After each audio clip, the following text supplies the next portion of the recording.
Leçon numéro 6 des droits et libertés fondamentaux. Nous allons voir les sources des droits fondamentaux. Premièrement, nous verrons les sources internes à l'intérieur desquelles nous retrouverons les sources constitutionnelles. Nous retrouverons également les sources législatives et réglementaires. Et enfin, les sources jurisprudentielles internes.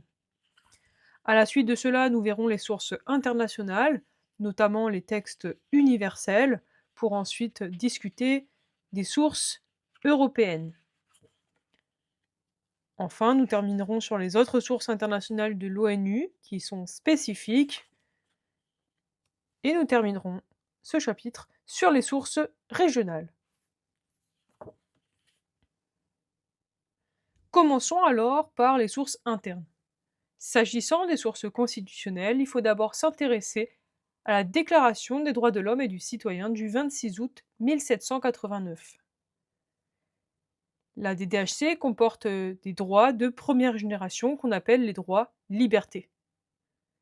La DDHC, c'est le texte fondateur de la tradition libérale française. Il énonce les droits naturels et imprescriptibles de l'homme, comme la liberté, la propriété, la sûreté et la résistance à l'oppression.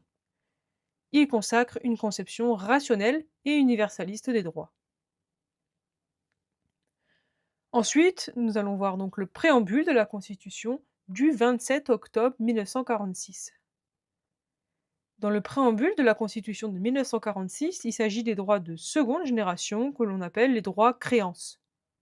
C'est un texte social qui est issu de l'après-guerre. Il affirme des droits économiques et sociaux tels que le droit au travail, le droit de grève, la liberté syndicale, la protection sociale, l'égalité entre les femmes et les hommes et la solidarité nationale. Ensuite, la Constitution du 4 octobre 1958. La Constitution de 1958 est un texte qui organise les pouvoirs publics et les rapports institutionnels. Cette Constitution garantit aussi des libertés en prévoyant que la loi fixe les règles concernant les droits civiques et les garanties fondamentales des libertés publiques. Il s'agit de l'article 34 de la Constitution du 4 octobre 1958.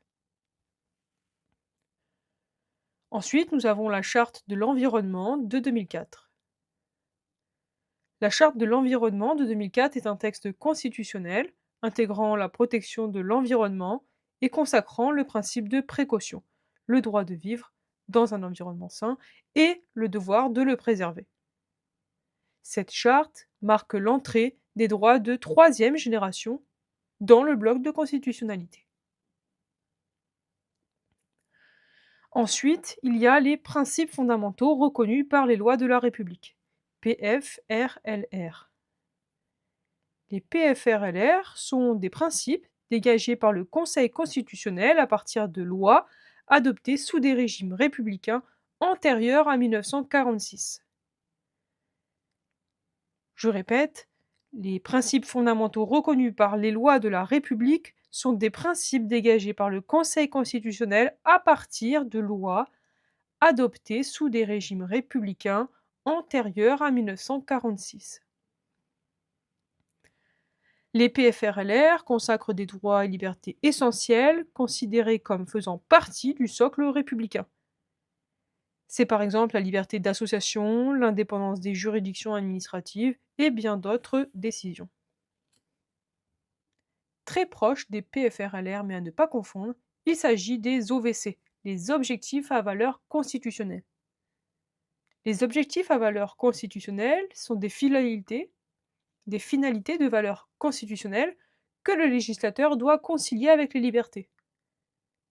Dégagés par le Conseil constitutionnel à partir des textes du bloc de constitutionnalité, ces objectifs ne confèrent pas de droits individuels, mais imposent au législateur des exigences d'intérêt général, comme la protection de la santé, la sauvegarde de l'ordre public ou la continuité du service public. Ils permettent aussi de justifier, par exemple, sous contrôle de proportionnalité, certaines limitations aux droits et libertés pour garantir l'équilibre entre exigences collectives et garanties individuelles. Nous avons terminé la partie sur les sources constitutionnelles, nous sommes toujours dans les sources internes des droits fondamentaux, nous passons aux sources législatives et réglementaires. Tout d'abord, il y a les lois organiques et les lois ordinaires. Les lois, de manière générale, organisent et précisent l'exercice des libertés. Par exemple, il y a la loi de 1901 sur la liberté d'association, la loi de 1881 sur la liberté de presse et les lois bioéthiques.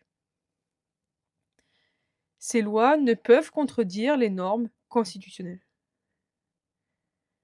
Ensuite, il y a les règlements, donc les décrets, les arrêtés, etc., qui appliquent les lois et peuvent encadrer l'exercice des libertés.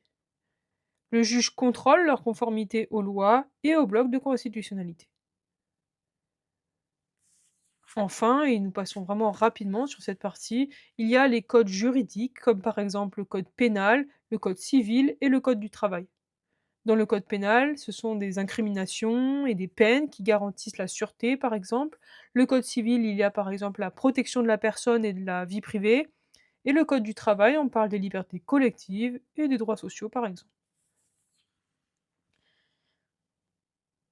Passons maintenant aux sources jurisprudentielles internes.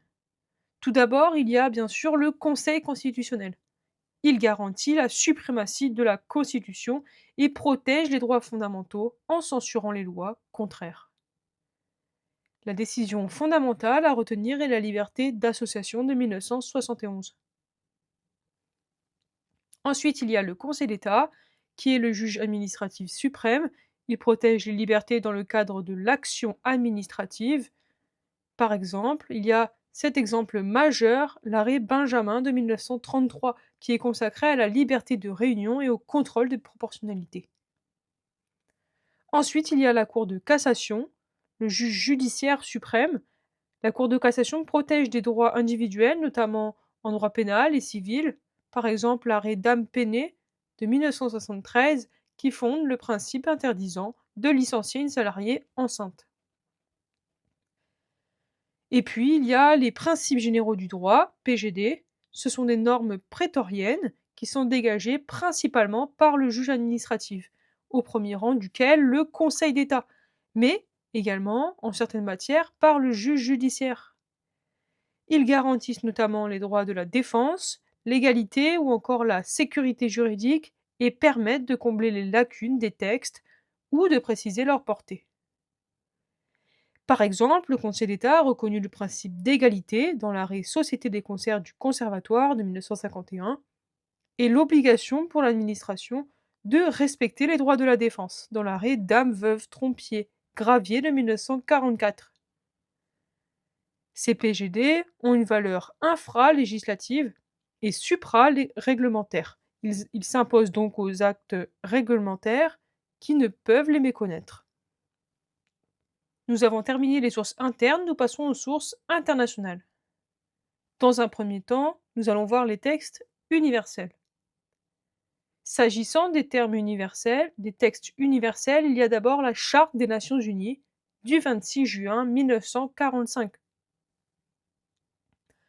La Charte des Nations Unies de 1945 est un texte fondateur de l'ordre juridique international, affirmant la dignité humaine, la paix, la coopération et le respect des droits fondamentaux, notamment entre les articles 1 et 55. La Charte des Nations Unies a une valeur obligatoire pour les États membres.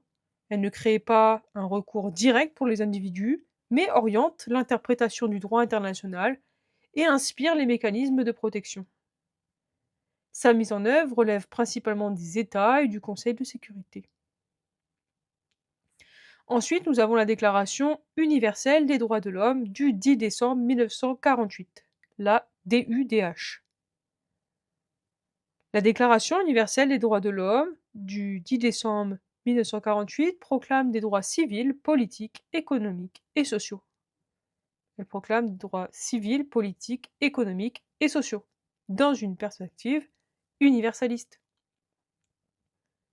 La Déclaration universelle des droits de l'homme n'a pas de force juridiquement contraignante, mais elle constitue une norme de référence mondiale et une source d'inspiration pour les constitutions, les lois nationales et les conventions internationales. Elle sert donc souvent de base interprétative devant les juridictions internationales et constitutionnelles. Enfin, il y a le pacte international relatif aux droits civils et politiques, PIDCP, de 1966. Le pacte international relatif aux droits civils et politiques est un texte contraignant garantissant les libertés classiques. Il s'agit de la liberté d'expression à l'article 19, du droit à un procès équitable à l'article 14, de la liberté de religion à l'article 18 et de l'interdiction de la torture, par exemple, de l'article 7. Les individus peuvent saisir le Comité des droits de l'homme de l'ONU via des communications individuelles si l'État a ratifié le protocole facultatif. Cependant, il faut noter que la mise en œuvre de ce pacte reste limitée et aucune sanction n'est prévue pour les États défaillants. Le corollaire de ce pacte, c'est bien sûr le pacte international relatif aux droits économiques, sociaux et culturels, le PIDESC, de 1966. Le pacte international relatif aux droits économiques, sociaux et culturels garantit des droits sociaux fondamentaux. Il s'agit du droit au travail, de l'article 6, le droit à la santé, de l'article 12, et à l'éducation, par exemple, de l'article 13. La mise en œuvre du pacte international relatif aux droits économiques, sociaux et culturels est progressive et contrôlée par le comité DESC, donc le comité des droits économiques, sociaux et culturels. Il existe un recours individuel qui serait possible si le protocole additionnel a été ratifié, mais dans les faits, il faut toujours noter que la mise en œuvre de ce pacte est limitée puisqu'il n'y a toujours pas de sanctions. S'agissant des conventions spécialisées de protection, pour terminer, et nous les développerons à la fin, notamment celles qui concernent l'ONU, nous allons rapidement parler donc de la Convention contre la torture de 1984, la Convention sur l'élimination de toute forme de discrimination raciale de 1965, et enfin, et ce sont des exemples, la Convention relative aux droits de l'enfant de 1989. Donc je répète, les conventions sont la Convention contre la torture de 1984, la Convention sur l'élimination de toute forme de discrimination raciale de 1965 et la Convention relative aux droits de l'enfant de 1989. Ces conventions sont contraignantes et elles prévoient des mécanismes de contrôle spécialisés. Ce sont des comités, des observations, des communications individuelles. Tout cela dépend des protocoles. Elles ciblent des droits particuliers et obligent les États à garantir leur effectivité. Parlons maintenant des sources européennes. Parmi les sources européennes, il y a bien sûr la Convention de sauvegarde des droits de l'homme et des libertés fondamentales, CEDH, du 4 novembre 1950. La CEDH est un texte contraignant, protégeant principalement les droits civils et politiques. Il y a par exemple à l'article 2 le droit à la vie, article 3 interdiction de la torture, article 6 le droit à un procès équitable, l'article 10 la liberté d'expression. Elle a une valeur supra-législative en droit interne. Toute personne physique peut saisir la Cour européenne des droits de l'homme après épuisement des voies de recours internes. Les arrêts rendus lient les États condamnés. Il s'agit de l'article 46 de la CEDH. Il faut noter que des protocoles additionnels élargissent la protection. S'agissant de la Cour européenne des droits de l'homme, il s'agit d'un juge international de Strasbourg qui contrôle le respect de la Convention de sauvegarde des droits de l'homme et des libertés fondamentales du 4 novembre 1950. La Cour européenne des droits de l'homme impose aux États des obligations positives et négatives en matière de droits fondamentaux et assure le contrôle de proportionnalité des atteintes étatiques. Ces arrêts ont donc un effet obligatoire et ils sont exécutés sous contrôle du Conseil des ministres du Conseil de l'Europe. Ensuite, il y a les traités de l'Union européenne, principalement le traité TUE et le TFUE, traité sur le fonctionnement de l'Union européenne. Ces traités fondateurs de l'Union organisent l'ordre juridique européen et consacrent des principes fondamentaux. Il y a par exemple la non-discrimination, article 18 du TFUE, la libre circulation, articles 21 et 45 à 48 TFUE, et le respect de la dignité humaine de l'article 2 TUE. La valeur des traités de l'Union européenne est supérieure au droit interne, sauf en ce qui concerne la Constitution. Toute personne peut invoquer certaines dispositions directement devant les juges nationaux en présence d'un effet direct. S'agissant maintenant de la Charte des droits fondamentaux de l'Union européenne de 2000, qui a une force contraignante depuis 2009.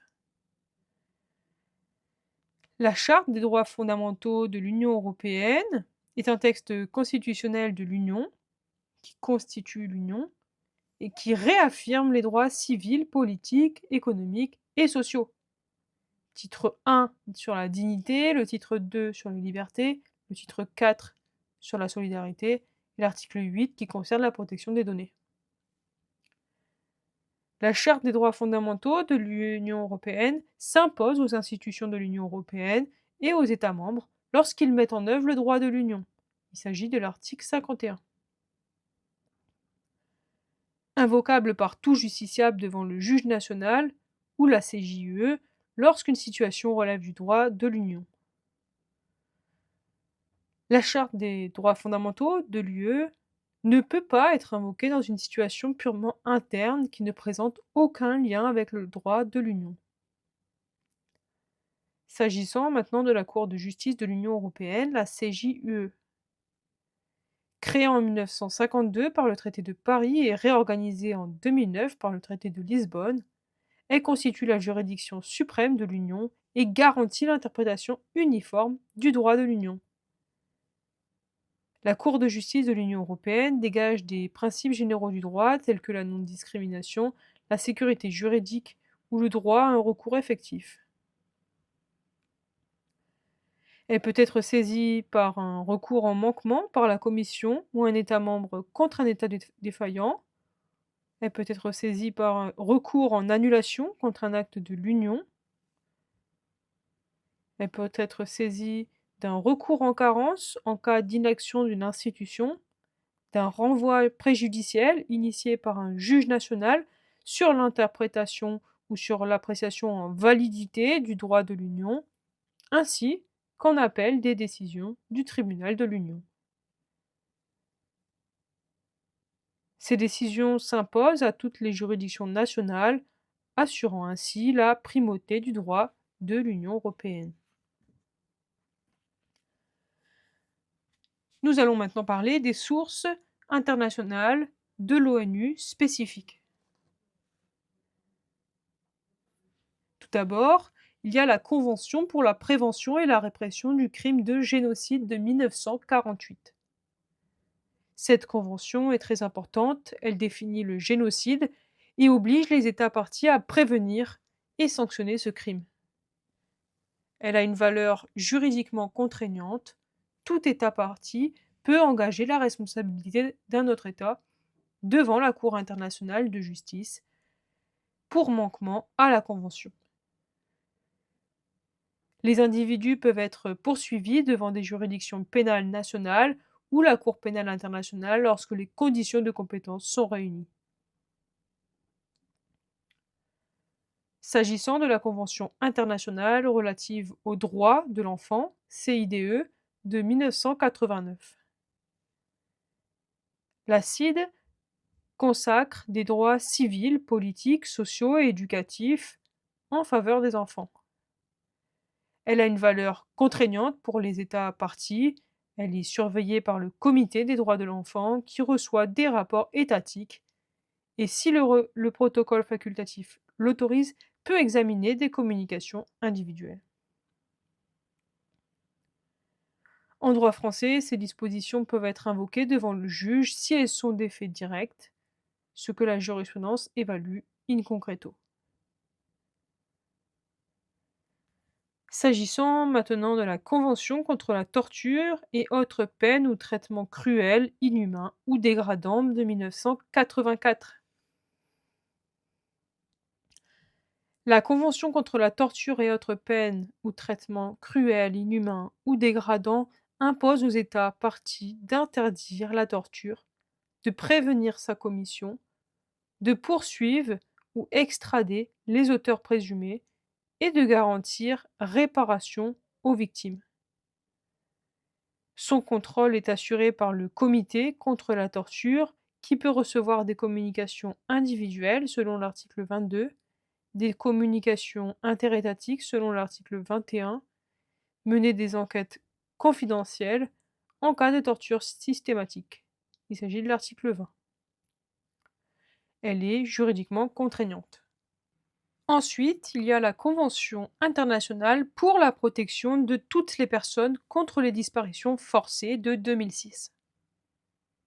Cette convention criminalise la disparition forcée et impose aux États l'obligation de prévention, d'enquête, de poursuite, de recherche des personnes disparues et de réparation.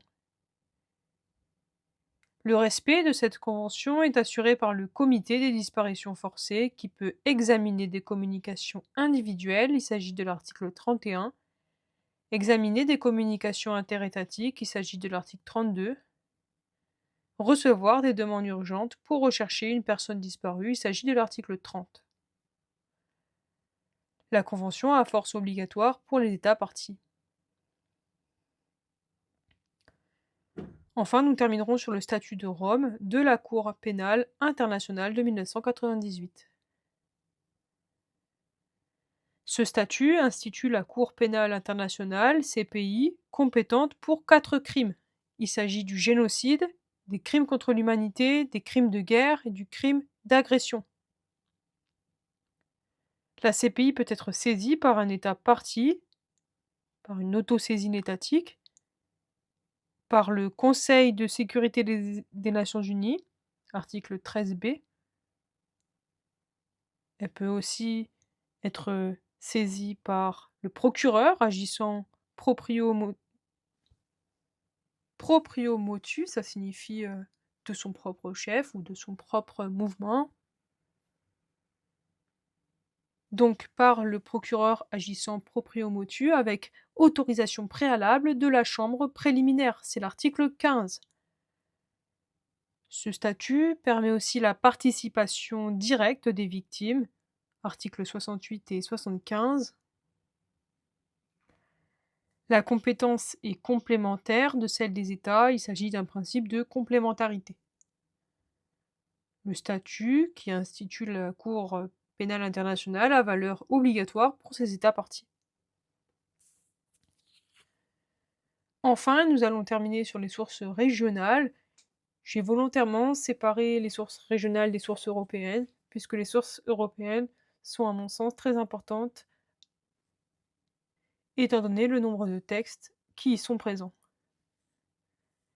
S'agissant des sources régionales, nous allons commencer par la déclaration de l'ASEAN sur les droits de l'homme de 2012. Il s'agit de l'Association des nations de l'Asie du Sud-Est, qui est une organisation régionale fondée en 1967 à Bangkok par 5 pays d'Asie du Sud-Est: l'Indonésie, la Malaisie, les Philippines, Singapour et la Thaïlande, dans un contexte de guerre froide notamment, afin de contenir le communisme, favoriser la croissance économique et assurer la stabilité dans la région. Cette déclaration de l'ASEAN sur les droits de l'homme de 2012 est un texte qui n'est pas juridiquement contraignant. Il fixe des principes régionaux de droits humains, mais est critiqué pour sa référence explicite aux valeurs asiatiques et à la souveraineté étatique, sans mécanisme juridictionnel. En effet, de nombreuses organisations de défense des droits de l'homme, notamment Amnesty International et Human Rights Watch, ont qualifié cette déclaration de profondément déficiente et de ne pas répondre aux standards internationaux. Les principales critiques portent aussi donc sur son caractère non contraignant, son contenu qui est flou, et ses dispositions qui permettent de restreindre les droits pour des motifs tels que la sécurité nationale, la moralité publique ou les contextes nationaux, régionaux, culturels, religieux et historiques. La Déclaration affirme que les droits de l'homme sont universels, indivisibles et interdépendants, et qu'ils doivent être protégés conformément à la Charte des Nations Unies, à la Déclaration universelle des droits de l'homme et à d'autres instruments internationaux. Ensuite, il y a la Charte africaine des droits de l'homme et des peuples de 1981. Ce texte est contraignant, protège les droits individuels, collectifs, et il apporte une spécificité, ce sont des devoirs. Son système repose sur deux organes, il s'agit de la Commission africaine des droits de l'homme et des peuples et la Cour africaine des droits de l'homme et des peuples. Il y a la possibilité ici de requêtes individuelles. Cette charte africaine a été adoptée donc en 1980 à Nairobi, au Kenya, lors de la 18e conférence de l'OUA. Elle est entrée en vigueur en 1986 après avoir été ratifiée par 25 États.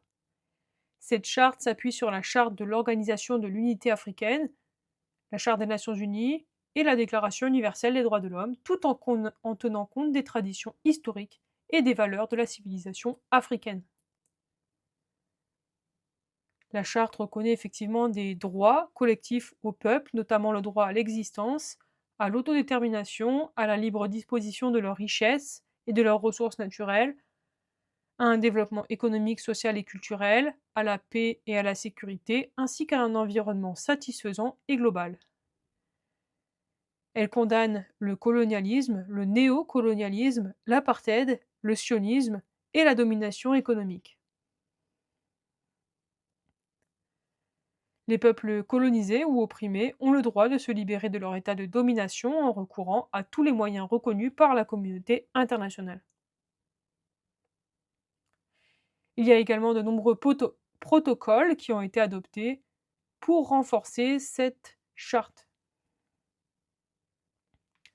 Ensuite, nous allons terminer sur la Convention américaine relative aux droits de l'homme de 1969. Ce traité régional, juridiquement contraignant, garantit les droits civils, politiques, sociaux et juridiques des individus dans les États parties. Son système de protection repose sur deux organes complémentaires. La Commission interaméricaine des droits de l'homme, compétente pour examiner la recevabilité des requêtes, mener des enquêtes, tenter une résolution amiable et saisir la Cour, et la Cour interaméricaine des droits de l'homme, dont les arrêts s'imposent aux États ayant reconnu sa compétence contentieuse. Après épuisement des voies de recours internes, tout individu ou groupe des États membres donc partis à cette convention peut présenter une requête devant la Commission, qui, si l'affaire est fondée, peut conduire la Cour à ordonner des réparations, des mesures structurelles et des garanties de non-répétition. C'était la leçon numéro 6 sur les sources des droits fondamentaux. Je vous remercie.